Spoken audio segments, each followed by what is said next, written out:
Give a warm welcome to our show's friend, Kona Morris.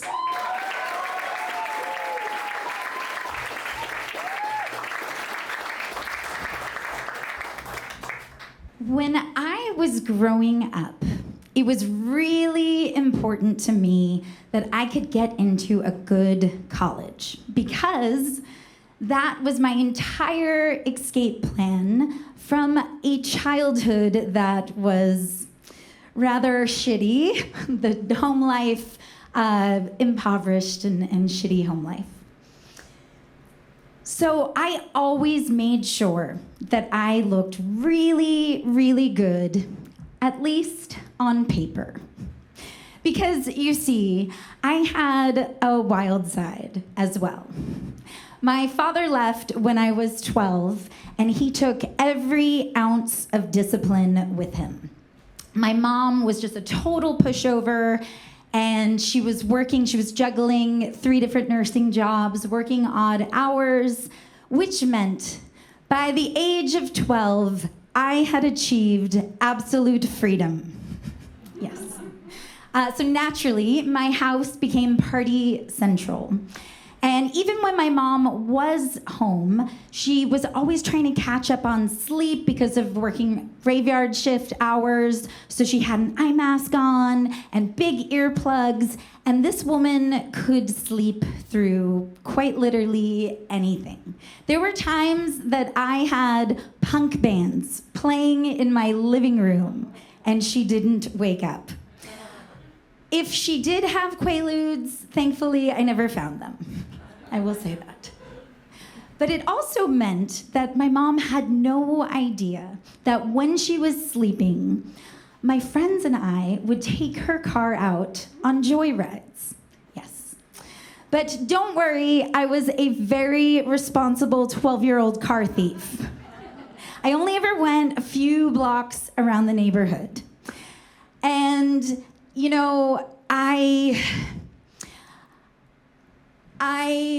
was driving this Buick Skylark. It was a 4-door Buick Skylark, giant car. It must have just looked absolutely ridiculous with a child behind the steering wheel.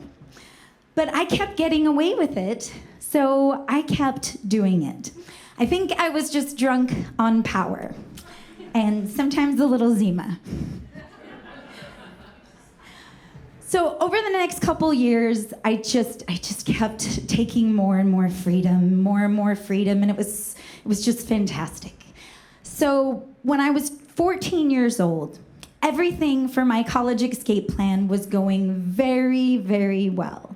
I was an honors student, I was the head volunteer at the hospital, and I had just been elected freshman class president. Yes. I felt like Ferris Bueller. I was just working the system and having so much fun while I was doing it.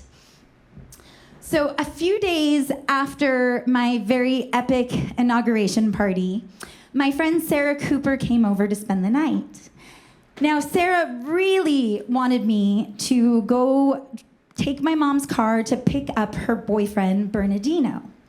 But Bernardino lived way across town, and I never risked going that far, so I said no. But she just kept begging. She said, "Please, Kona, you're the best driver I know." Which, I mean, it was probably true. I had already been driving for 2 years at this point. I also might have been the only driver she knew. We were 14. So we get in the car and we drive across town and I pull into Bernardino's driveway. Sarah hops in the back, Bernardino slides into the passenger side, and I put it in reverse. But then I forget to do the thing that comes next, you know, take it out of reverse. So we just keep going backwards and backwards all the way across the street until we T-bone the driver's side door of a parked car. Yes. Sarah screamed, and I was just in shock. And Bernardino said, "Ah, shit, I can't go back to juvie. Drive, drive." And when I didn't, he took his foot and reached it over and slammed it on the gas pedal. Yes. We sped forward, and I looked up to see a pizza delivery boy standing right in front of me in the middle of the street, holding a stack of pizza boxes just frozen in place. I took both my feet and I stomped on the brakes as hard as I could, and we skidded to a stop an inch away from hitting him. Bernardino yells out the window, "Get out the way! Go, go!" And this time, I did. But I was freaking out. I had just hit a car, and I almost killed somebody. This was not the behavior of a newly elected class president. We get to my house, and I pull into the garage. And I am just trembling and panicking. And Bernardino and Sarah, they're like, "Relax, Kona, relax. You got away with it." So they go inside to go hang out in my room, and I investigate. So I go to the back of my mom's car, and I see on the bumper a very big streak of white paint. Her car is dark gray. Yes. But I am a quick thinker. So I think to myself, well, white and black make gray, right? So I go and get a big Sharpie and I color it in. Yes. Now, it is not my best work, but my mother is just famously oblivious. So I'm like, good enough. This is gonna work. And I go to hang out with my friends, just so relieved that it's over. It's done. A couple hours later, "Police department, open up." Bernardino jumps in my closet, pulls a bunch of clothes on him, and says, "I'm not here." Sarah slides into my bed, turns off the light, pretends to be asleep. Great friends. I go to the door, and as just sweetly as I can, I ask what this is about. And they say, "We know what you did. Open the garage." So I say, "Just a second. I have to go get my mom." And I go and wake up my mother, and I come clean. I tell her everything. I say, "I took your car, and I did a hit and run, and I almost killed a pizza boy. Now the cops are here." She's very confused. Not very happy.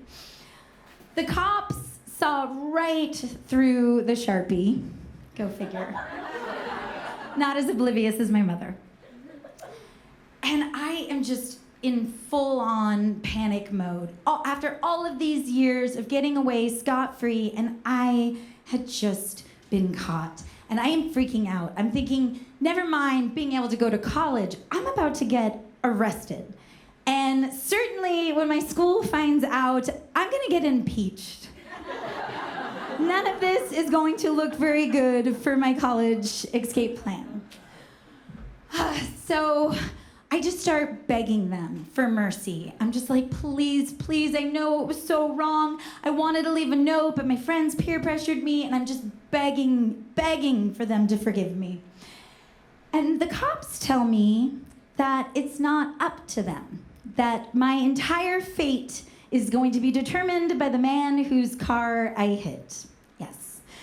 And in my head, I hear this little voice that just goes, "So you're saying there's a chance?"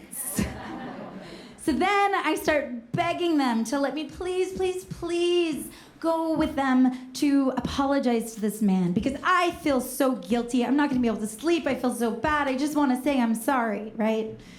They take pity on me and they bring me back there. And the whole time I'm in the back of the cop car just thinking, oh my God, I have messed up my entire life. I ruined my life. Ferris Bueller never got caught. I got caught. This is bad. This is really, really bad. I was just stressing out, hyperventilating. We pull up to the house, and this tall, lanky man comes outside, and I get out of the car, and as soon as I walk up to him, I just burst into tears. And I start saying, I'm so sorry, I'm really not a bad person, I promise. I volunteered at the hospital, please. And after a very long sigh, he just goes, well, kids will be kids. And he doesn't press charges. I gotta keep my clean record. I was invincible once again, just like Ferris. But my poor mother had to pay for the damages to the car. So I got a job at the local pizza parlor to pay her back. And yes, luckily the delivery boy never recognized me. Thank you.